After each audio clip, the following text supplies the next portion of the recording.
وأحسن منك لم تر قط عيني وأجمل منك لم تلد النساء خلقت مبرأ من كل عيب خلقت مبرأ من كل عيب كأنك قد خلقت كما تشاء.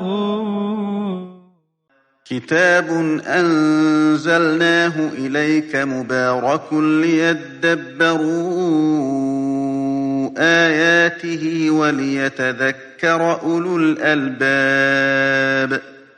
یہ کتاب برکت والی ہے جسے ہم نے آپ کی طرف نازل فرمایا ہے تاکہ دانش مند لوگ اس کی آیتوں میں غور و فکر کریں اور نصیحت حاصل کریں. اللہم صلی علی سیدنا محمد وعلی آل سیدنا محمد بعدد کل ذرۃ مئۃ الف الف مرت.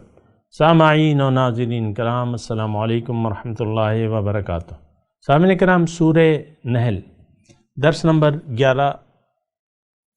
1193 آیت نمبر 96 حصہ دوم. آج کا موضوع، کیا ہمیں دنیا جنت سے زیادہ پیاری لگتی ہے؟ اس کے ساتھ آج کے سبق کا آغاز کرتے ہیں. سب سے پہلے گزشتہ سبق کا اعادہ ہوگا. اعوذ باللہ من الشیطان الرجیم. پناہ مانگتا ہوں میں اللہ کی شیطان مردود سے. بسم اللہ الرحمن الرحیم. شروع اللہ کے نام سے جو بڑا مہربان نہایت رحم والا ہے. ما عندكم ينفد وما عند الله باق ولنجزين الذين صبروا أجرهم بأحسن ما كانوا يعملون. جو کچھ تمہارے پاس ہے وہ ختم ہو جاتا ہے اور جو خدا کے پاس ہے وہ باقی ہے کہ کبھی ختم نہیں ہوگا. اور جن لوگوں نے صبر کیا ہم ان کو ان کے اعمال کا بہت اچھا بدلہ دیں گے. سامنے کرام، سورہ نحل آیت نمبر 96. لفظی ترجمہ: ما عندکم ینفد وما عند اللہ باق. جو تمہارے پاس ہے وہ ختم ہو جائے گا، وما عند اللہ جو اللہ کے پاس ہے وہ باقی رہے گا. وَلَنَجْزِيَنَّ الَّذِينَ صَبَرُوا أَجْرَهُمْ بِأَحْسَنِ مَا كَانُوا يَعْمَلُونَ. اور ہم ضرور بدلہ دیں گے صبر کرنے والوں کو ان کے اچھے اعمال کا. سامعین کرام، دنیا میں انسان آیا ہے کہ یہ آخرت کو کما لے. آخرت میں کیا ہے؟ اللہ تعالیٰ نے اس کے بارے میں فرمایا ہے وَفِي الْآخِرَةِ عَذَابٌ شَدِيدٌ وَمَغْفِرَةٌ مِّنَ اللَّهِ. آخرت میں یا تو شدید عذاب ہوگا یا بخشش ہوگی. جن کی بخشش ہو گئی ان کا بیڑا پار، اور جن کی بخشش نہ ہوئی وہ جائیں گے جہنم میں. وَفِي الْآخِرَةِ عَذَابٌ شَدِيدٌ لفظی ترجمہ ہے، میں تفسیر نہیں کر رہا، ضرورت بھی نہیں ہے، لفظی ترجمہ کافی ہے. آخرت میں کیا ہے؟ دیکھیں، جب ہم دنیا سے ہو کے جائیں گے تو پھر یہ دو صورتیں ہوں گی. جو دنیا میں نہیں آیا ہے، یعنی ظاہر ہے کہ انسان کی حقیقت تو روح ہے. عالم ارواح میں ہماری تمام روحیں موجود تھیں. دنیا سے جو چکر لگا گیا، آخرت چلا گیا، اب اس کے لیے دو ٹھکانوں میں سے ایک ٹھکانہ ضرور ہے. یہ بات نوٹ کر لیں. ہمارا تو آخرت پر یقین ہی نہیں ہے. یعنی یہ بڑی تشویشناک صورتحال ہے.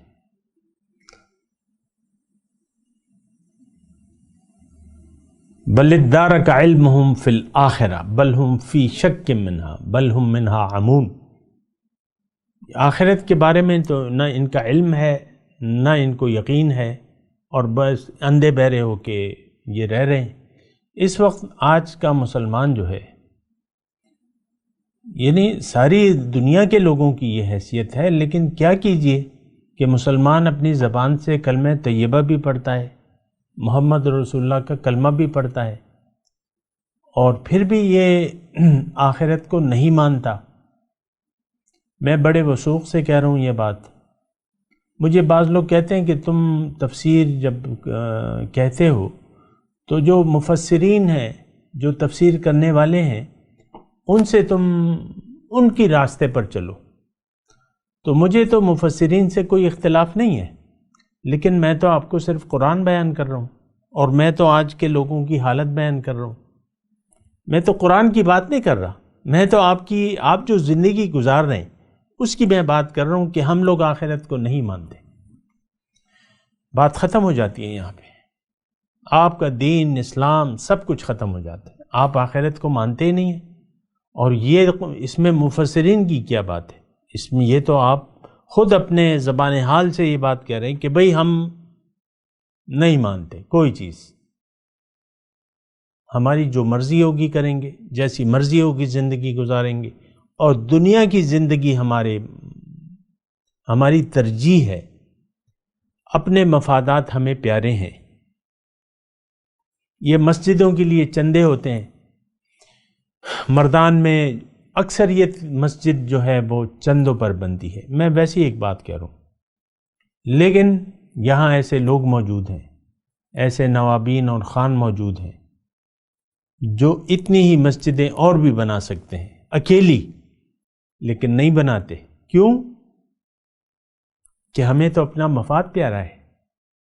مسجد کے لیے چندہ، ہماری اپنی محلے کی مسجد بن رہی تھی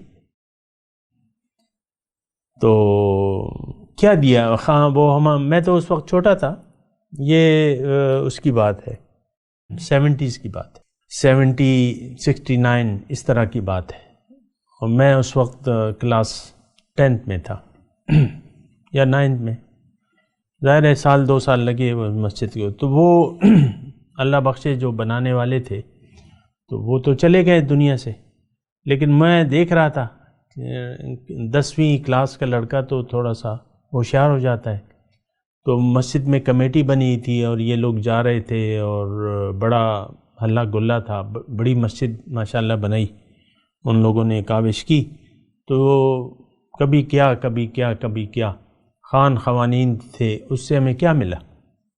کوئی خاص تو نہیں ملی، وہی چندے چلتے رہے، کسی نے نہیں کہا بس تم لوگ فکر مت کرو کمیٹی والوں، جاؤ جو بل ہوگا بس ہمیں بل دے دو، یا یہ لے لو 1 کروڑ روپے، نہیں دیے کسی نے۔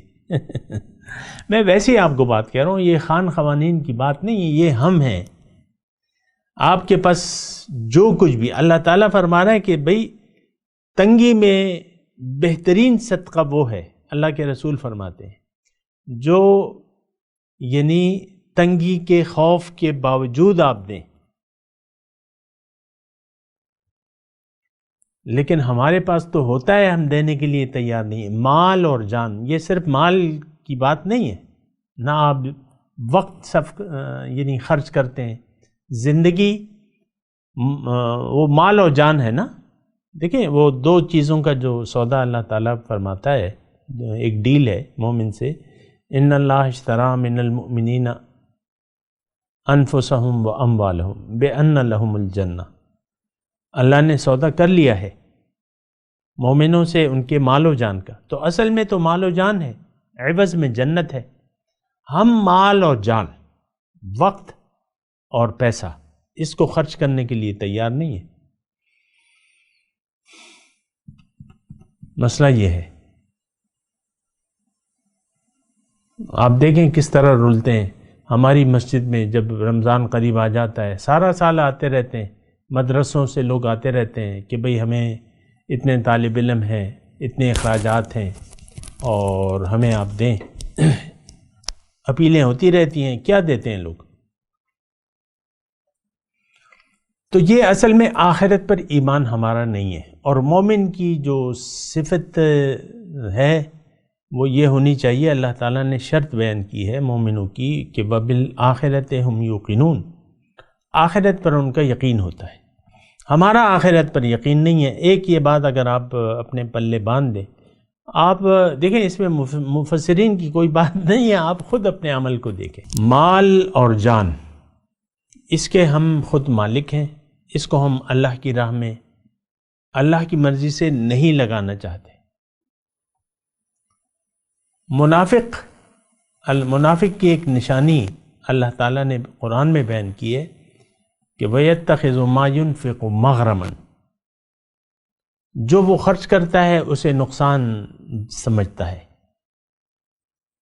کسی کے پاس 1 کروڑ روپے ہیں مثال کے طور پہ، اور مسجد محلے میں بن رہی ہے، آپ کا کیا خیال ہے کہ وہ 1 کروڑ روپے فالتو پڑے میں، تو آپ کا کیا خیال ہے کہ وہ دے دے گا وہ 1 کروڑ روپے، لے لو بھائی بنا لو مسجد؟ نہیں دے گا، سوال ہی نہیں پیدا ہوتا۔ تو یہ صرف مال کی بات نہیں ہے، یہ تو دیکھیں اللہ تعالیٰ نے دنیا بنائی ہے، یہ آزمائش ہے، ساری زندگی جو ہے ایک آزمائش ہے۔ اب یہ ہے، میں اپنے مضمون کی طرف آتا ہوں کہ آپ وعدے کا ابھی مضمون گزر چکا ہے، اللہ سے وعدے۔ اب اللہ سے وعدے تو آپ تب نبھائیں گے جب آپ کو اللہ کے کیے ہوئے وعدوں پر یقین ہوگا۔ اللہ تعالیٰ کے وعدے ہیں قرآن میں، دنیا کے بھی ہیں اور آخرت کے بھی ہیں۔ ابھی ایک وعدہ کا تذکرہ آئے گا، ہم انشاءاللہ پڑھیں گے آیت نمبر 97 میں۔ یہ ہم 96 نمبر پڑھیں، 97 نمبر میں لفظی ترجمہ سنا دیتا ہوں کہ من عمل صالحا من ذکر او انثی وهو مؤمن فلنحیینہ حیاتا طیبہ، جس نے بھی عمل کیا نیک، وہ مرد ہو یا عورت، شرط ایمان کے ساتھ عمل صالح کیا تو اس کو میں دنیا میں ایک اچھی زندگی دوں گا۔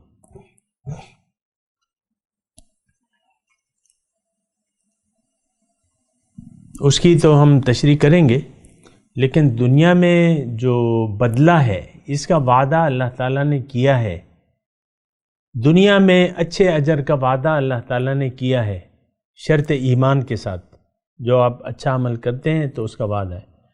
اور للذین احسنوا فی ہذہ الدنیا حسنہ، اللہ کا وعدہ ہے، یہ جو نیکوکار ہیں ان کے لیے اس دنیا میں بھی بھلائی ہے، اور جگہ بہ جگہ وعدے ہیں دنیا میں۔ کیونکہ دیکھیں جزوی طور پہ میں یعنی ایک ضمنی نقطہ میں بیان کر رہا ہوں کہ اعمال کے ساتھ اس کے نتائج کی شروعات ہو جاتی ہے، اچھی یا بری شروعات ہو جاتی ہے۔ جبھی تو دل جو ہے وہ کالا سیاہ ہو جاتا ہے، جبھی تو دل پتھر ہو جاتے ہیں، جبھی تو دل پر تالے لگ جاتے ہیں۔ ختم اللہ علی قلوبہم، یا اللہ تعالیٰ نے فرمایا کہ ثم قست قلوبکم، پھر تمہارے دل سخت ہو گئے، پتھر کی مانے، او اشد قسوہ۔ جبھی دیکھیں پھر ضلال بعید اللہ تعالیٰ نے فرمایا کہ یہ بہت دور کی گمراہی میں پڑے ہوئے، کلا بران علی قلوبہم، دل پر زنگ چڑھ جاتا ہے، وہ کام نہیں کرتا، پھر سمجھ الٹی ہو جاتی ہے، اچھے یا برے۔ یہ بات نوٹ کر لیں، میں آپ کو کہہ رہا ہوں ہمارے اعمال اس وقت جو ہے، ہم اپنے اعمال کی وجہ سے ہمارے دل بہت سخت ہو گئے، بات سمجھ میں نہیں آتی، اور قرآن یہ تو ہم سننا ہی نہیں چاہتے، قرآن کی تشریح یا قرآن فہمی یا رسول سے کوئی تعلق یا اللہ سے کوئی تعلق ہم جوڑنا ہی نہیں چاہتے۔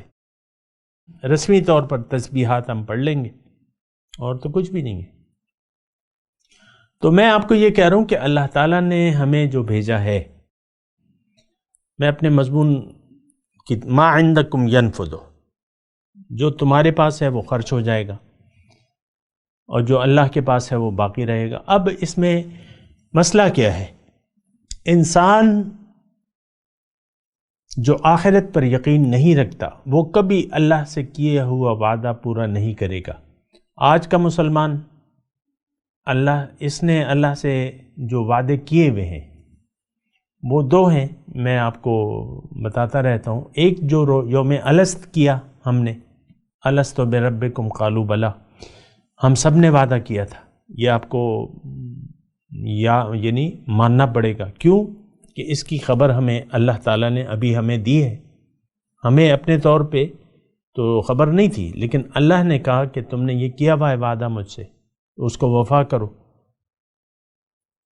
تم نے اللہ میری ربوبیت کا، مجھ کو رب ماننے کا وعدہ یوم الست کیا ہے، جس کی خبر اللہ نے اور اللہ کے پیغمبر نے ہمیں دی ہے۔ پھر جو ہم نے کلمہ پڑھا ہوا ہے، چلیں کلمہ تو آپ نے پڑھا ہوا ہے نا، وہ الگ بات ہے جو آپ نے بغیر سوچے سمجھے کلمہ پڑھا ہوا ہے، بس طوطے کی طرح آپ لوگ رٹتے ہیں کلمے کو، ایک تسبیح صبح اور کلمہ طیبہ کی ایک شام کو، اور بڑے ذوق و شوق سے آپ پڑھ لیتے ہیں۔ بلکہ آج کا جو مسلمان ہے وہ کلمے کی حقیقت کو جانتا تک نہیں ہے۔ لا الہ الا اللہ کا مطلب بھی ہمیں نہیں معلوم۔ یہ تو ایک بڑی یعنی شرمناک بات ہے کہ ہم جو کہہ رہے ہیں وہ کرتے نہیں ہیں۔ اللہ تعالیٰ بہت ناراض ہے۔ یہ کلمہ طیبہ تو ایک وعدہ ہے جو ہم اللہ سے کرتے ہیں، اشہد ان لا الہ الا اللہ و اشہد ان محمدن عبدہ و رسولہ، یہ تو ایک وعدہ ہے اللہ تعالیٰ سے کہ اللہ تعالیٰ زندگی میں تیری مرضی سے گزاروں گا، تیرے علاوہ میرا کوئی معبود نہیں ہوگا، اور طریقہ محمد الرسول اللہ کا ہوگا۔ اب ہم نے تو وہ طوطے کی طرح طوطے بولتے ہیں نا، بعض طوطے آپ اس کو تربیت کریں تو وہ بولتے ہیں، تو آپ سکھا دیں، لیکن وہ طوطا اگر وہ بولنے لگے لیکن اس کا مطلب تو وہ نہیں جانتا۔ وہ ہماری یعنی طوطے کو چوری پسند ہوتی ہے، چوری، تو مثال کے طور پہ ایک طوطے کو ایک جملہ آپ سکھا دیں کہ طوطے چوری کھاؤ گے، تو وہ کیا کہے گا جواب میں کہ ہاں میں چوری کھاؤں گا؟ یہ جواب دے گا؟ نہیں، وہ کیا کہے گا؟ اگر طوطے کے سامنے یہ جملہ اگر آپ بولیں کہ طوطے چوری کھاؤ گے، وہ واپس آپ کو کہے گا طوطے چوری کھاؤ گے۔ یہ اس طرح کا ہمارا حال ہے کہ ہمیں پتہ نہیں ہے کہ ہم کیا کہہ رہے ہیں۔ ہمارے دلوں میں تو کبر ہے، بڑائی ہے، اور یہ کلمہ تو اللہ کی بڑائی بیان کرتا ہے۔ بس ہم رسمی طور پر یعنی میں آپ کو کہہ رہا ہوں بالکل طوطے کی طرح ہم کلمے کو ادا کر رہے ہیں۔ اکثر لوگ، یہ بڑے بڑے لوگ اور چھوٹے چھوٹے لوگ جو بھی ہیں، بڑا تو اللہ ہی ہے، لیکن کلمے کو بعض اوقات اپنے بات کے ثبوت کی طور پہ کلمہ طیبہ پڑھ کے کوئی بات کرتا ہے، لا الہ الا اللہ محمد رسول، قسم ہے اللہ کی یہ بات ایسی ہے، تو آپ کو کیا پتہ کلمے کا مطلب کیا ہے؟ بس طوطے کی طرح آپ پڑھ رہے ہیں۔ تو دیکھیں آج کی صورتحال جو ہے بہت زیادہ خراب ہے۔ ہمیں خراب کیا ہے کہ ہمیں نہ اپنی حقیقت معلوم ہے، نہ ہم معلوم کرنا چاہتے ہیں۔ پھر ہمیں زندگی کی حقیقت معلوم نہیں ہے کہ زندگی کیا ہے، کیوں ہے، اللہ نے مجھے کیوں بنایا ہے، نہ ہم یہ تکلیف گوارا کرنا چاہتے ہیں کہ ہم معلوم کر لیں کہ بھئی ہم ہیں کون، ہماری حقیقت کیا ہے۔ تو مسئلہ بڑا ہی گمبھیر ہے اور سمجھانا بڑا مشکل ہے، کیونکہ یہ مدتوں کی زنگ ہیں جو ہمارے دلوں پر چڑھے ہوئے ہیں، لیکن بتانا تو ہمارا کام ہے۔ اللہ کی طرف سے ہماری ڈیوٹی ہے کہ ہم آپ کو بتائیں کہ کلمے کا مطلب کیا ہے۔ جب حضور صلی اللہ علیہ وسلم تشریف لائے تو لوگ ان کی بات ماننے کے لیے تیار نہیں تھے۔ مکے کے لوگوں نے 13 سال میں حضور کا ڈٹ کر مقابلہ کیا۔ یہ ان کے اپنے خاندان والے تھے، یہ ابو جہل تھا، یہ ابو لہب تھا، جنہوں نے مان کے نہ دیا، حضور سے مقابلہ کیا۔ اس وقت بھی ہم اللہ تعالیٰ اور اس کے رسول سے مقابلے کی صورت میں ہے، یہ بات میں آپ کو کہہ دوں، مقابلہ جاری ہے۔ اللہ کے رسول ہمیں کہتے ہیں کہ تم کہو کہ اللہ اکبر، ہم کہتے ہیں کہ نہیں میں بڑا ہوں۔ آپ سوچ لیں، وہ جو گھر میں دو بیٹھے ہوئے ہیں نا، وہ کہتے ہیں ہم بڑے ہیں، بیگم صاحبہ کہتی ہے میں بڑی ہوں، میرا فیصلہ ہے، شوہر نے یہ غلط کام کیا ہے، اب میں اس کو جوتے کی نوک پہ رکھوں گی، اسی طرح شوہر ہے۔ یہ تو اللہ کی بڑائی تو ہم نہیں بیان کر رہے۔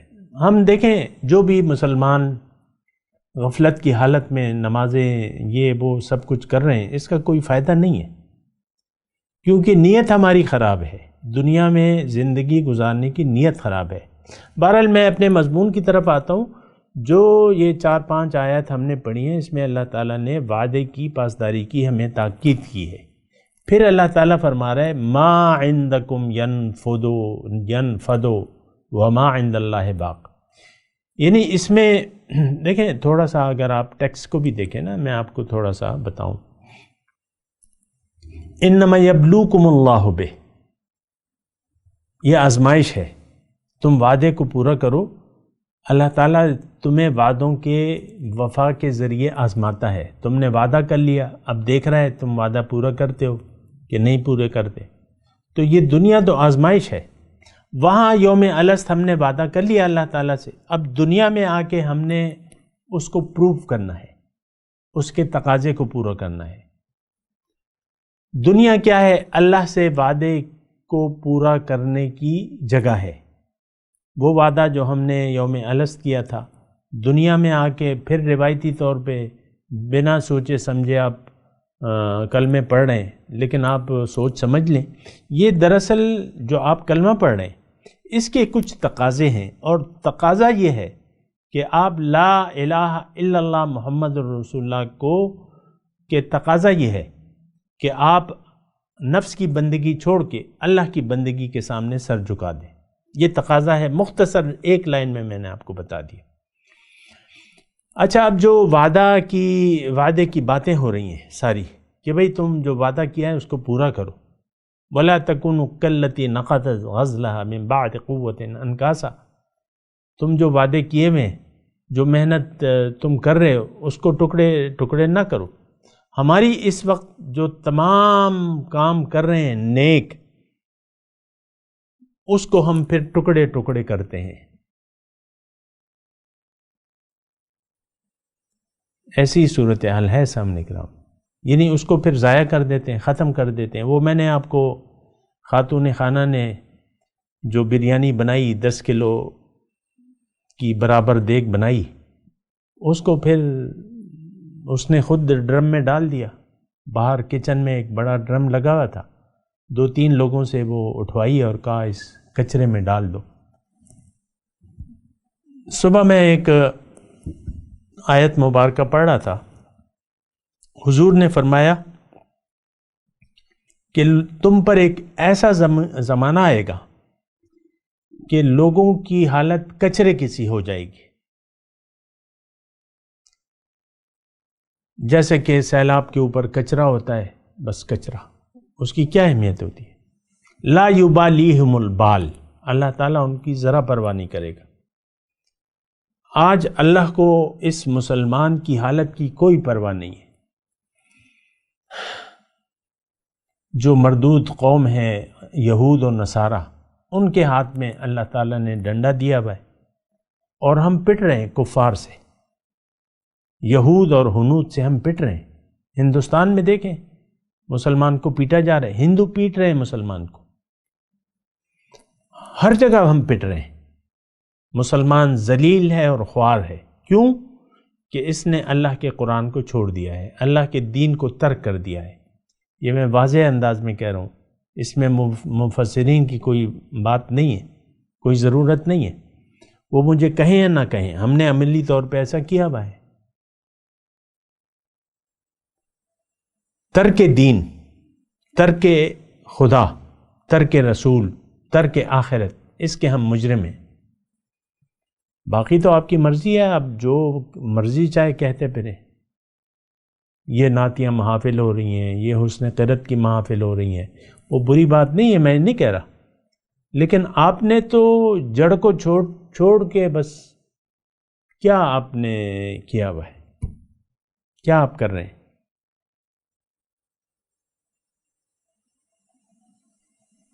کن کاموں میں آپ مصروف ہیں؟ کوئی کارگزاریاں اپنی، کہیں جاتا ہے تبلیغ پہ تو وہ بڑے شوق سے آ کے کارگزاری سناتا ہے، اپنے وہاں کے حالات سناتا ہے. یہ کارگزاریاں ایک بڑا مستقل شعبہ ہے. کارگزاری سناؤ بھئی، تم نے کیا کیا؟ کچھ بھی نہیں کیا. مسلمان قوم تو بس ایک مردہ قوم ہے، اس کی کیا کارگزاری ہوگی؟ اور سارے یہ واقعات آپ دیکھ لیں، اکثر فیس بک پہ، یوٹیوب پہ جنہوں نے یوٹیوب کے بٹن لیے ہوئے، وہ کیا ہے؟ قصے کہانیاں، کبھی پیغمبروں کے قصے کہانیاں، کبھی کیا اختلافی باتیں، اس بنی اسرائیل کی روایات، پھر اکثر اس میں لعنت بھی پڑتی ہے ان پہ. مثال کے طور پہ عرض کروں تو کیا بس ہماری تقریرات جو ہیں کیا ہے؟ اللہ کی بندگی کی دعوت تو نہیں ہے. دین کے بس چند باتوں پر ہم لڑ جھگڑ رہے ہیں. رسول اللہ نور ہیں کہ بشر ہیں؟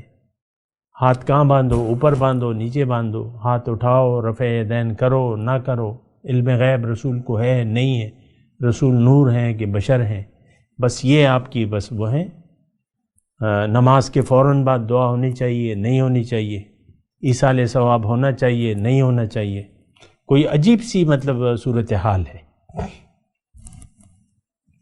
اکثر لوگوں کو سنا جاتا ہے جو دین میں اختلاف کو ہوا دیتے ہیں، اختلافی باتیں کرتے ہیں، اور ان کا مشن ہی ہے کہ بھئی فلاں نے یہ سب کی، میں ایک کہتا ہے کہ میں سب کی حقیقت سب پہ کھولوں گا. اب میں نام نہیں لیتا، لیکن عام طور پہ اس وقت تو سارے معروف یہی ہیں. تو بہرحال میں آپ کو یہ کہہ رہا ہوں کہ دیکھیں، ہوش کی ضرورت ہے، اور ہم بے ہوشی میں زندگی گزار رہے ہیں. اس وقت مسلمان قوم مردہ قوم ہے، بے ہوش قوم ہے، سوئی ہوئی قوم ہے. اس کو کچھ پتہ نہیں ہے حقیقت کا. دنیا کو اس نے حقیقت سمجھ لیا ہے. دنیا ہی کے لیے آج کا مسلمان زندہ ہے، اور دنیا ہی کے لیے زندہ رہنا چاہتا ہے. بات ختم ہو جاتی ہے، اور بڑی بری صورتحال ہے. اچھا، میں تھوڑا سا یہ ایک مضمون ٹچ کروں گا، ما عندکم ینفد وما عند اللہ باق. یہ بات کیوں کر رہا ہے اللہ تعالیٰ؟ یہ اس لیے کر رہا ہے کہ لوگوں، تم اخروی مفاد پر دنیا کے مفاد کو ترجیح مت دو، کیونکہ تمہیں تو فکر دنیا ہے.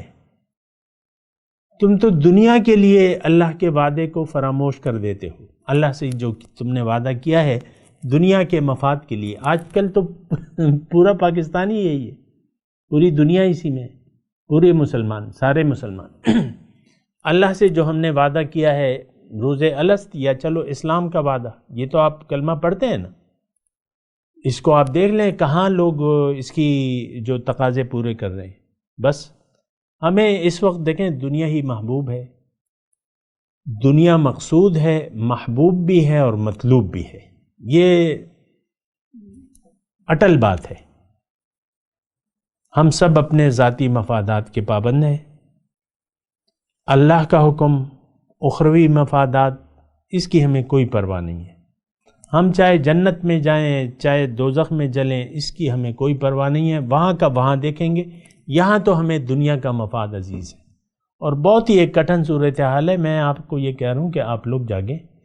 میں آپ سے کہہ رہا ہوں آپ لوگ جاگیں، ایک امت بننے کی کوشش کریں، ایک رہنما تلاش کریں، اس کے دستے بازو بن جائیں، حق کو پھیلائیں، سچائی کو پھیلائیں.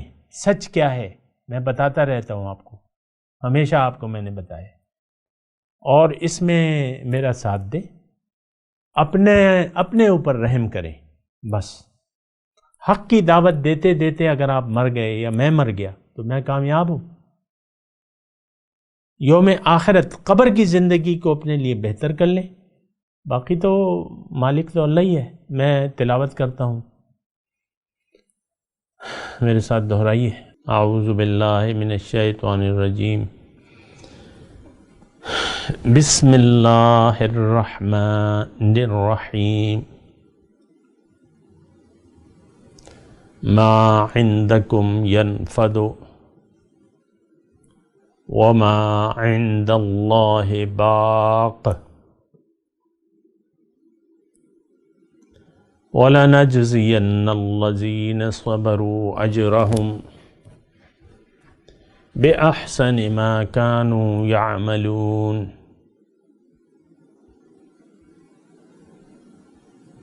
جی ترجمہ سنا دیں۔ ما عندکم ینفد، اے لوگو جو تمہارے پاس ہے وہ ختم ہو جاتا ہے یا ہو جائے گا۔ وما عند اللہ باق، اور جو اللہ کے پاس ہے وہ باقی ہے، کبھی ختم نہ ہوگا۔ وَلَنَجْزِيَنَّ الَّذِينَ صَبَرُوا أَجْرَهُمْ،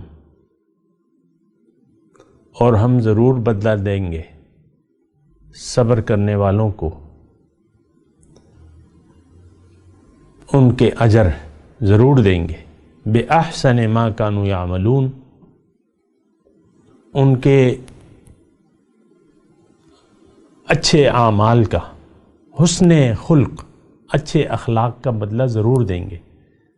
اب ان آیت کی تلاوت اور ترجمہ۔ اعوذ باللہ من الشیطان الرجیم، پناہ مانگتا ہوں میں اللہ کی شیطان مردود سے۔ بسم اللہ الرحمن الرحیم، شروع اللہ کے نام سے جو بڑا مہربان نہایت رحم والا ہے۔ ما عندکم ینفد وما عند اللہ باق وَلَنَجْزِيَنَّ الَّذِينَ صَبَرُوا أَجْرَهُمْ بِأَحْسَنِ مَا كَانُوا يَعْمَلُونَ۔ جو کچھ تمہارے پاس ہے وہ ختم ہو جاتا ہے، اور جو خدا کے پاس ہے وہ باقی ہے کہ کبھی ختم نہیں ہوگا۔ اور جن لوگوں نے صبر کیا ہم ان کو ان کے اعمال کا بہت اچھا بدلہ دیں گے۔ اس کے ساتھ ہی آج کے درس کا وقت اختتام کو پہنچا۔ اگلے درس میں انشاءاللہ ملاقات ہوگی۔ وآخر دعوانا ان الحمد للہ رب العالمین۔ مولاي صل وسلم دائما ابدا على حبيبك خير الخلق كلهم